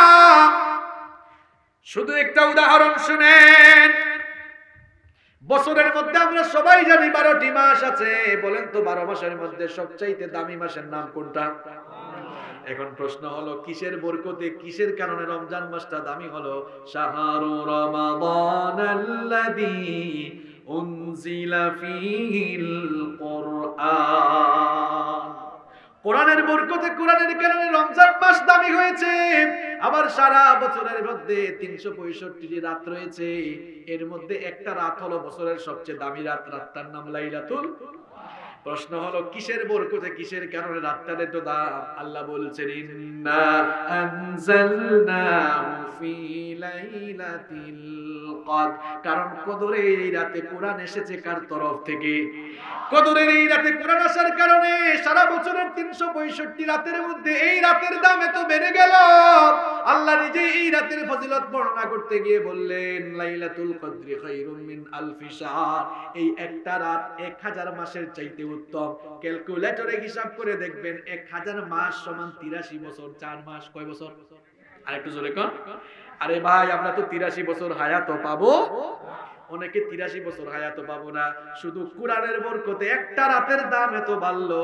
রমজানের শেষ দশকে এই রাতটি খুঁজতে গিয়ে কোনো বান্দা যদি পেয়ে যায়, রাতটা ইবাদতে যদি কাটায়া দেয়, একটানা বিরামহীন ভাবে অনবরত 83 বছর 4 মাস ইবাদত করলে যে নেকি হয়, এক রাতের ইবাদতে সেই পরিমাণ নেকি পাওয়া যাবে। এবার প্রশ্ন হলো কিসের বরকতে এই রাতটা 1000 মাসের চাইতে দামি? আরো জোরে বলেন। দেখেন পৃথিবীতে অসংখ্য ভাষা আছে না নাই? বাংলা, হিন্দি, সিন্ধি, ফার্সি, উর্দু, আরবি, ইংলিশ, চাইনিজ, জার্মান, কত ভাষা আছে। কিন্তু বলেন তো দুনিয়ার সমস্ত ভাষার মধ্যে দামি ভাষা কোনটা? কিসের বরকতে, কিসের কারণে? কারণ আল্লাহ বলছেন ইন্না আনজালনাহু কুরআনান আরাবিয়্যান লাআল্লাকুম তাকিলুন। আল্লাহ বলছেন এই ভাষায় আমি কোরআন নাজিল করেছি, এই জন্য এই ভাষার দাম বেড়েছে না কমেছে? আমার যুবক ভাইরা, আমার তরুণ ভাইরা, দেখেন কোরআন নাজিলের কারণে রমজান মাসের দাম বেড়েছে, কোরআন নাজিলের কারণে কদরের রাতের দাম বেড়েছে, কোরআন নাজিলের কারণে আরবি ভাষার দাম বেড়েছে। আরো সহজ করে আপনাদেরকে বুঝাই, এই যে আমি সোফায় বসে আছি, এখানে গেস্টরা সোফায় বসে আছেন। এই সোফা কাঠ দিয়ে বানানো হয়েছে, কি দিয়া? কাঠ দিয়ে। 4 টেবিল, ফার্নিচার, সোফা, আসবাবপত্র বানানো হয়। এই যে পা লাগছে, আমি কি সালাম করব নাকি? ভক্তি বা চুমু দিব নাকি? কিন্তু কাঠের ছোট্ট 2টা টুকরা দিয়ে যখন রেহাল বানানো হয়, আপনারা কি বলেন এটাকে? রেহালের উপরে কোরআন রাখা হলে পা লাগলে মানুষেরা সালাম করে কি করে না? চুমু খায় কি খায় না? এবার বলেন এত বড় টেবিলে পা লাগে, কেউ সালাম করে না। ছোট্ট 2টি কাঠের টুকরার উপরে কোরআন রাখলে এরপরে পা লাগলে মানুষ সালাম করে, কিসের কারণে? দেখছেন কোরআন যেটার সাথে লাগে ওইটার মর্যাদা সম্মান বাড়ে না কমে? আরো সহজ করে বুঝাই, আমাদের সবার ঘরে আলমারি আছে না নাই? আপনি আলমারি থেকে কাপড় নামাচ্ছেন, একটা কাপড় যদি হাত থেকে পড়ে যায়, মুখে নিয়ে চুমু খায় না, বুকের সঙ্গে জড়িয়েও ধরে না। কিন্তু দেখা যায় খুব ছোট একটা কাপড়ের টুকরা দিয়ে যখন গিলাফ, জিলবাব বা বস্তুনি বানানো হয়, ওইটা যদি ভুল করে হাত থেকে পড়ে যায়, সঙ্গে সঙ্গে নিয়ে চুমু খায়, বুকের সঙ্গে জড়িয়ে ধরে সম্মান বা ভক্তি করে। এখন আপনার 10,000 টাকা দামের পাঞ্জাবি পরলো, দামি দামি ব্র্যান্ডের কাপড় পরে গেল, পায়ের তলায় পড়লো, চুমু খান না। কিন্তু 100-150 টাকার কাপড় হাত থেকে পড়লে চুমু খান। এর কারণটা কি? এর কারণ হলো এই কাপড়টা দিয়ে কি পেঁচানো হয়েছে। এই জন্য এই কাপড়টার দাম বাড়ছে না কমছে? আরে ভাই কি বুঝলেন আপনি? আপনি যদি কোরআনের রঙে রঙিন হয়ে যান, কোরআনটা যদি পড়েন, বুঝেন, মানেন, কোরআন দিয়ে জীবন গঠন করে দুনিয়াতে অকল্পনীয় সম্মান পাবেন, আখিরাতে আল্লাহর কাছ থেকে নাজাত পেয়ে যাবেন। আমি হাসিবুর রহমানকে কে চিনতো টাঙ্গাইলের মানুষ? শুধু কোরআনের কারণে চিনছে। আপনি কোরআন মানেন, ইসলাম মানেন ভাই, আপনার ইজ্জত সম্মান আপনি চাওয়া লাগবে না, আল্লাহ দিবেন। আর ইসলামের বিরুদ্ধে গেলে পাগলামি করবেন, ইজ্জত শুধু কমবে। ইসলামের বিরুদ্ধে কথা বলবেন, ইজ্জত কমবে। সম্মান করবে, আল্লাহর জমিনের 1 ইঞ্চি কবর তো এদেরকে গ্রহণ করবে না। যারা ইসলামের বিরুদ্ধে কথা বলে কবর এদেরকে গ্রহণ তো করবেই না, আল্লাহর জমিনের 1 ইঞ্চি মাটিও তারে গ্রহণ করে না। যার প্রমাণ এই ডাক্তার মুরাদ হাসান। গ্রহণ করবে না কেউ, আপনাকে কেউ গ্রহণ করবে না। আমাদের অবস্থা এমন হয়, আমরা যে যখন চেয়ারে থাকি গিয়ার বাড়ায়, যে যখন চেয়ারে সে তখন। এই যে আমি নিজেই এখন গিয়ারে, তার কারণ আমি চেয়ারে। তবে আমার গিয়ারটা ইসলামের বিপক্ষে নয়, ইসলামের। এই চেয়ারের গিয়ার ইসলামের বিরুদ্ধে দিলে মনে রাখবেন, চেয়ারের মধ্যে বসাইছেন যিনি, বেইজ্জত করে নামাইতে পারেন তিনি। কই গেল বেটার বাহাদুরি? এই 10-12 দিন আগেই তো পুলিশি প্রোটেকশন নিয়ে চলেছে। এখন পুলিশই তারে পাইলে জিজ্ঞাসাবাদ করবে। যতক্ষণ ক্ষমতা থাকে আমরা খুব ভাবে থাকি, হ্যাঁ সামনে পিছনে হাত দিয়াও স্যালুট, পাও দিয়াও স্যালুট। ক্ষমতা জিনিসটা হলো এমন, যতক্ষণ আছে দাম আছে, যখন চলে যাবে দাম আর। যারা সামনে পিছনে হাত পা দিয়া স্যালুট দিয়েছে, ক্ষমতা যাওয়ার পর সুযোগ পাইলে এরাই বান্দা এই হাত পাও দিয়া পিটাবে। কিন্তু আপনি কোরআনটা পড়েন, কোরআনটা শিখেন, কোরআনটা বুঝেন, জীবনে কোরআনটা মেনে চলেন, দুনিয়ায় সম্মানিত আপনাকে করে দিবেন কে? আবার আখিরাতে আপনাকে নাজাত দিবেন কে? যুবক ভাইরা, ছাত্র ভাইরা, কোরআনটা শিখবা তো তোমরা? আমার আব্বারা, আমার বাবারা যারা মাহফিলে আসছেন, অসুবিধা নাই বাবা, 50-60 বছর হয়েছে তো কি হয়েছে, আসেন কোরআনটা শিখে কবরে যাই, দেখবেন এই উসিলায় আল্লাহ মাফ করে দিতে পারে কিনা। কথা বলেন, পারে কিনা? আমার বোনেরা মহিলা প্যান্ডেল থেকে শুনতেছেন, আপনারাও কোরআনটা শিখবেন। এবার আসেন, বাচ্চাদেরকে, আমাদের ছেলে মেয়েগুলোকে কোরআন শেখানোর দরকার আছে না? আচ্ছা বলেন তো, আপনাদের ছেলে মেয়েগুলো, আপনাদের সন্তানগুলো আপনাদের খেদমত করুক, আপনাদেরকে রেসপেক্ট করুক, আপনাদেরকে শ্রদ্ধা করুক, এটা আপনারা চান কি চান? সব মা বাবা চায় তার ছেলে মেয়ে যেন মা বাপকে সম্মান করে, ভক্তি করে। কিন্তু বর্তমান বাস্তবতা কি? এখন ছেলে মেয়েগুলো মা বাবার কথা শোনে না। এই জন্য আমরা মাহফিলে গেলে মানুষ ধরে, হুজুর একটু মা বাবার খেদমতের ওয়াজ করেন না, আমাদের ছেলে মেয়েরা তো আমাদের খেদমত করে না। বাবারে, আপনারা জবাব দেন তো, আপনাদের এলাকার কোনো বেকুব যদি গাছ না লাগাইয়া ফলের আশা করে বসে থাকে, জীবনে কোনোদিন ফল পাবে? গাছ না লাগিয়ে ফলের আশা করা যেমন বোকামি, সন্তানের হক আদায় না করে ওই সন্তানের কাছ থেকে খেদমত পাওয়ার আশা করাও ততটা বোকামি। আপনি যে খেদমতের ওয়াজ শুনতে চান, ওয়াজ শোনা তো রাখবেন, আপনার সন্তানের হক আদায় করছেন, তাহলে তো এলেবেলে পড়াইছেন, এলেবেলে পড়িয়েছেন, শুধু কোরআন শেখা নাই বলে একটা অমানুষ হয়ে গিয়েছে, মানুষ হইতে পারে নাই। কি ভুল বলেছি? কোরআন শিখলে সে মানুষের মতো মানুষের না। আমরা ছাগলকে বলি না ছাগলের মতো ছাগল হ, আমরা বাঘকে বলি না বাঘের মতো বাঘ হ, সিংহকে বলি না সিংহের মতো সিংহ হ, কিন্তু মানুষকে বলে মানুষের মতো মানুষ হ, কারণ মানুষের মধ্যে পশুর কিছু স্বভাব আছে। এজন্য কোরআন, সূরা ফাতিহা তো ইন্ট্রোডাকশন, এটা ভূমিকা। এরপরে কোরআন শুরু হয়েছে গরুর সূরা দিয়ে, বাকারা মানে গরু, আর শেষ হয়েছে নাস, মানুষ দিয়ে। এখানেও একটা সিগনিফিকেন্স আছে, অর্থাৎ যেই মানুষের জন্য কোরআন এসেছে এদের মধ্যে পশুর কিছু স্বভাব আছে। এই কোরআন যারা পড়বে বুঝবে, পশুর স্বভাব দূর হয়ে সূরা নাস পড়ে বের হলে এরা মানুষের মতো মানুষ হয়ে বের হবে। সন্তানকে মানুষের মতো মানুষ বানাতে চান, কোরআন শিখা।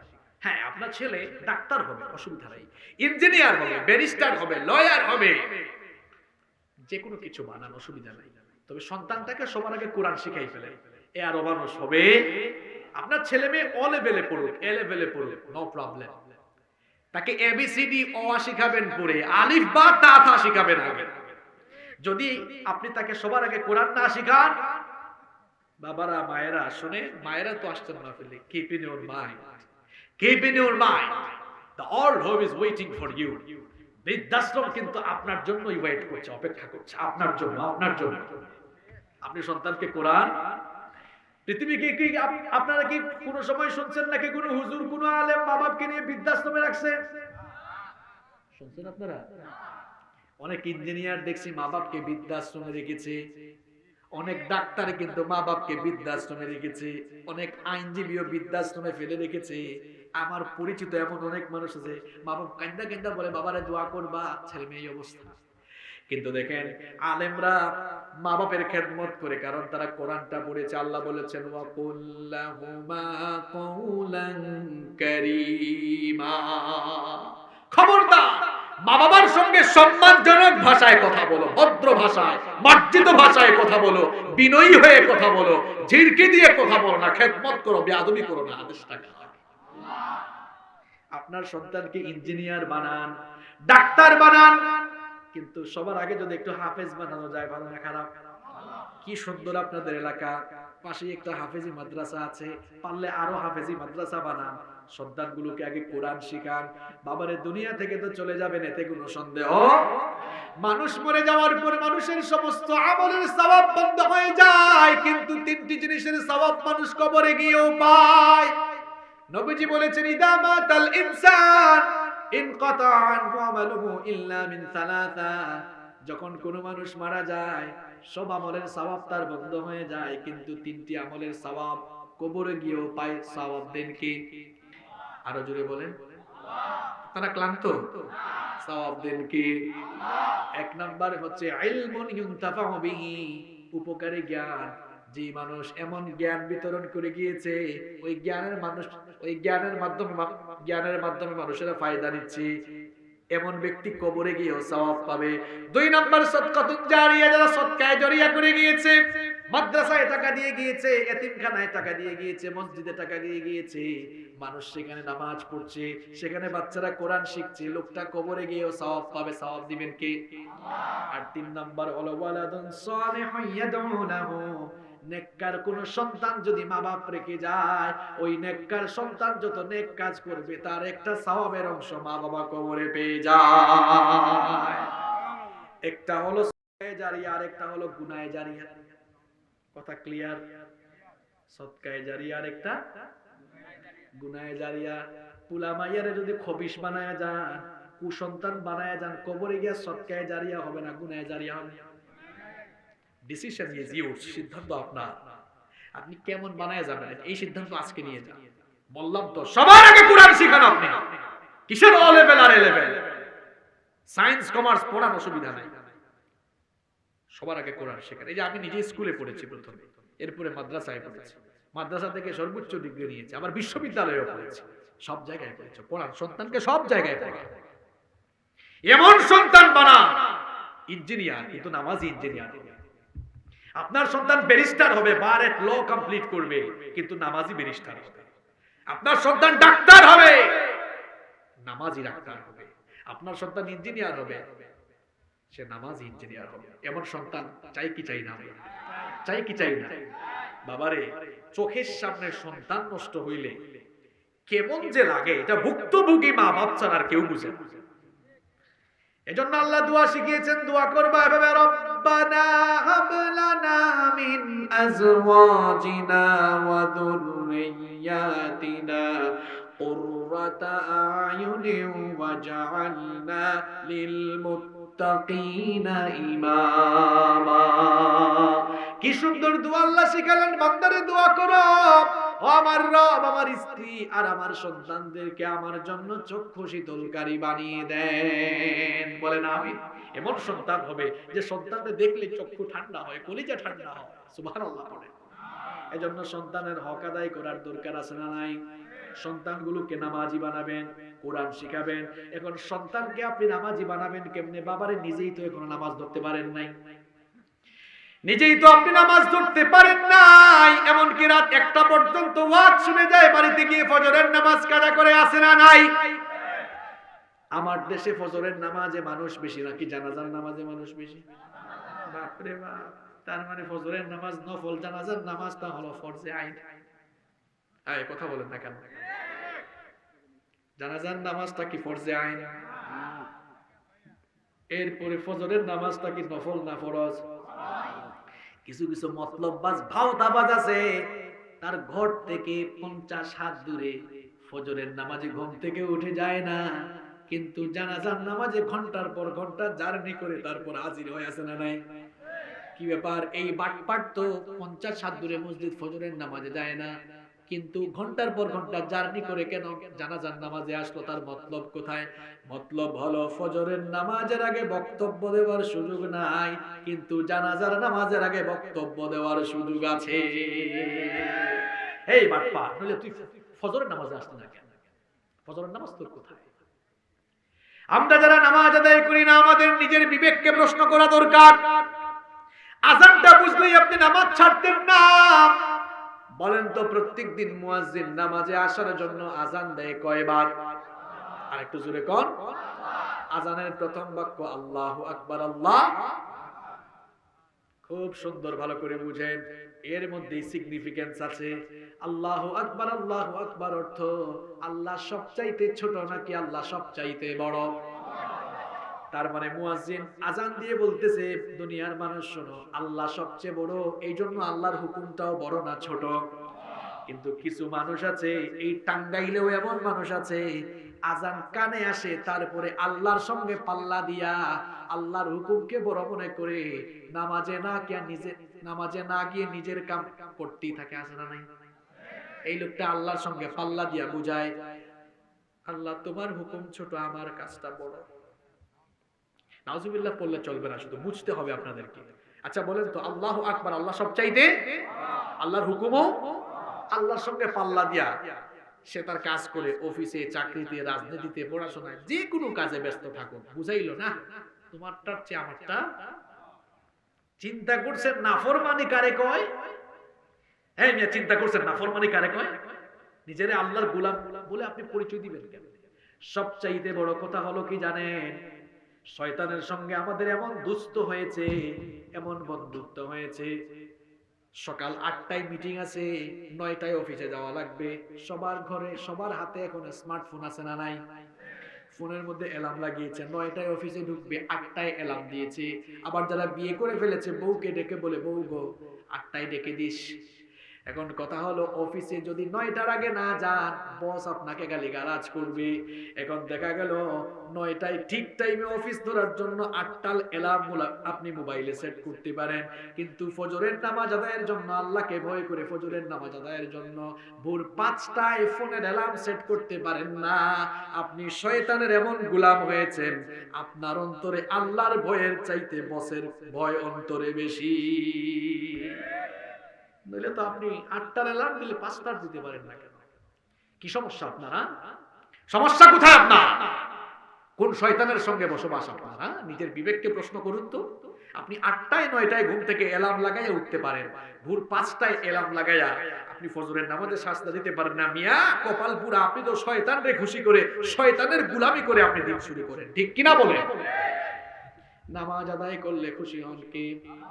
না, এই আওয়াজে বললে হবে না, একটু জোরে বলতে হবে। নামাজ আদায় করলে খুশি হন কে? আর নামাজ ছাড়লে খুশি হয় কে? এবার চুপচাপ থাকেন, জবাব দিয়েন না, নিজের বিবেককে প্রশ্ন করেন। এই যে ফজর যায়, জোহর যায়, মাগরিব যায়, আসর যায়, এশা যায়, খুশিটা করেন কারে? বিবেককে প্রশ্ন করেন। আবার আমাদের এলাকায় সিলেটে আমি দেখছি, পুরা সপ্তাহে অনেকে নামাজে আসে না, শুধু জুমার দিনে আসে। মনে হয় টাঙ্গাইলে এমন নাই? এবার শুনেন তো বাবা, একদিনে নামাজ আছে কয়বার? কষ্ট হচ্ছে আপনাদের? 12টা হয়ে গেছে, এখনই মোনাজাত দিন। একদিনে নামাজ কয়বার? আরো জোরে বলেন। না, ফজরের নামাজ পড়া লাগবে না, খালি ওয়াজের জুস আসলে হবে না। আজকে আসছি যে এটাই বেশি, বাবার আল্লাহ বাঁচিয়েছেন আমাকে। আজকে আমরা আসার সময় আমাদের গাড়ি ব্রেক ফেল করেছে, নইলে আমরা 8টার আগেই আসতাম। আসলে আমাদের কষ্ট এই আমাদের মতো হুজুর ছাড়া কেউ বুঝে না। মানুষ মনে করে না চলে আসবে, হুজুরের জাত তো চলে আসবে, অসুস্থ হইলেও কয় হুজুর অ্যাম্বুলেন্স দিয়ে চলে আসেন। মানে আমরা অন্য গ্রহের পানি, আমাদের কোনো অসুখ বিসুখ নাই, বউ বাচ্চাও নাই, মানুষ মনে করে। আরে পথ চলা যে কি কষ্ট, কত রিস্কের উপর আমরা থাকি, কত আলেম অ্যাক্সিডেন্ট করে চলে গিয়েছে। এই কষ্ট আমরা ছাড়া কেউ বুঝি না। আল্লাহ যেন আমাদের পথ চলা চলে হেফাজতকারী হয়ে যায়। তো খালি আমি জানি আপনারা কোরআনকে ভালোবাসেন, কত ভদ্র মানুষ দেখছেন, একটা লুট উঠেও না, তার মানে কোরআনের জজবা এমন আসছে আজকে উঠবেও না। কিন্তু আবেগকে কন্ট্রোল করে ফজরের নামাজের দিকে মনোযোগী হওয়ার দরকার আছে না নাই? আচ্ছা, আপনাদেরকে প্রশ্ন করেছিলাম সাপ্তাহিক নামাজই আপনাদের এলাকায় আছে না নাই? আচ্ছা, এবার সবাই জবাব দেন তো, একদিনে নামাজ কয়বার? 5 বার। তাহলে একটু অঙ্ক করে চলেন, একদিনে নামাজ যদি হয় 5 বার, 7 দিনে হয় 5 7। তাহলে যেই লোক শুধু জুমার দিনে মসজিদে যায় আল্লাহর গোলামি করে কয়বার? আর 35 ওয়াক্তের মধ্যে বাকি 34 ওয়াক্ত গোলামি করে কার? তাহলে বলেন তো গোটা সপ্তাহের হিসাব নিকাশ প্লাস মাইনাস করলে কি বোঝা যায় লোকটা আসলেই কি আল্লাহর গোলামি করে না শয়তানের গোলামি করে? বাবারে বলেন তো আমরা শয়তানের গোলাম হয়ে মরতে চাই না আল্লাহর গোলাম হয়ে মরতে চাই? আল্লাহর গোলাম হয়ে যদি আমরা মরতে চাই আজান হলেই আমরা নামাজে যাওয়ার দরকার আছে না নাই? তাহলে আমরা কোরআনটা শিখে ফেলবো, আজ থেকে নামাজও ছাড়বো, ফজরের নামাজ থেকে আমরা নামাজ শুরু করবো ইনশাআল্লাহ। আর আমার মা বোনরা যারা এসেছেন, আমার মা বোনরা 4টা কাজ করলেই জান্নাতে যাওয়া সহজ না কঠিন? আরো জোরে বলেন। নবীজি বলেছেন ইদা সাল্লাত আল মারআতু খামসাহা ওয়া সামাত শাহরাহা ওয়া হাফিজাত ফারজাহা ওয়া আতাআত যাওজাহা। কয়টা কথা?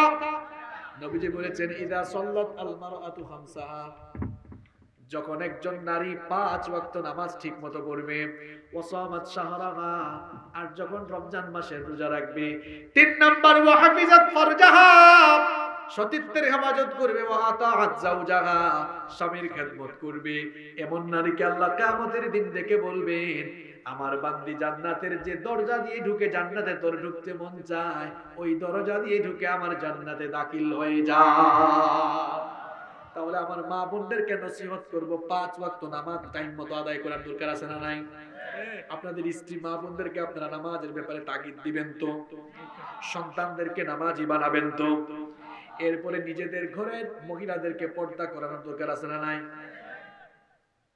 আমার মা বোনরা অনেকে পর্দা করে না, আবার কেউ কেউ বুরখা পরলেও তামাশা বুরখা পরে, ডিজাইনের বুরখা পরে, টাঙ্গাইলে নাই? ওরে বাপ রে বাপ, কি ফ্যাশনের বুরখা, লাল নীল টাইট ফিট আছে না নাই? এখন বুরখা তো আল্লাহ দিয়েছেন সৌন্দর্য ঢেকে রাখবার জন্য, এখন এমন বুরখা পরে যেই বুরখা আরো অ্যাট্রাকশনের কারণ হয়ে দাঁড়ায়। এমন অ্যাট্রাকশনের বুরখা পরা হালাল না হারাম? জায়েজ না না জায়েজ? আমার মা বোনদেরকে বলবো কালো রঙের ঢিলা ঢালা বুরখা পরিধান করবেন। আপনারা আপনাদের বউ, কন্যা, মা বোন সবাইকে পর্দা করাবেন তো। অনেকে আছে বউরে পর্দা করায় না, পর্দা টর্দা না করাইয়া বউকে ঘরের থেকে বের হইছে, এরকম মনে হয় টাঙ্গাইলে নাই? আমার ঘটনা একটা মনে পড়ছে, বলবো। এক ভাই নতুন বিয়ে করছে, বিয়ে করার পর বউ নিয়ে বের হইছে, বুরখা টুরখা নাই, একদম খোলামেলা, ইনসাইড আউটসাইড স্টেডিয়াম বের হয়েছে। ছোট ভাই একটা কয় ভাই সাথে এটা কে? কয় জানোস না তোর ভাবি। কয় তাই? এইভাবে নিয়ে বের হয়েছেন? কয় এলাকার মানুষের একটা হক আছে না? কথা বুঝছেন আপনারা?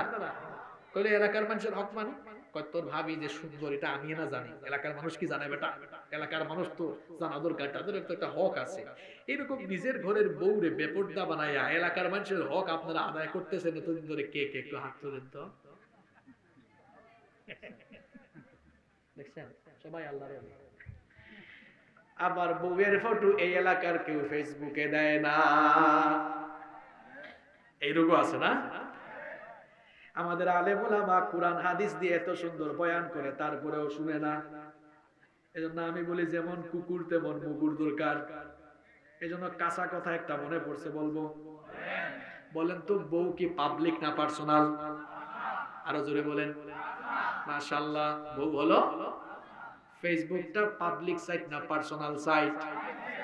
তাহলে নিজের পার্সোনাল জিনিসকে পাবলিক সাইটে, পার্সোনাল জিনিস নিজের বউয়ের ফটো যারা ফেসবুকে আপলোড দেয় বুঝতে হবে এই বেহায়া বেশরম আর নির্লজ্জের দল নিজের বউকে জনগণের সম্পদ বানিয়ে ফেলেছে। বেহায়া বেশরম নির্লজ্জ কোথাকার, আত্মসম্মান বোধ বলতে কিছুই তার মধ্যে নেই।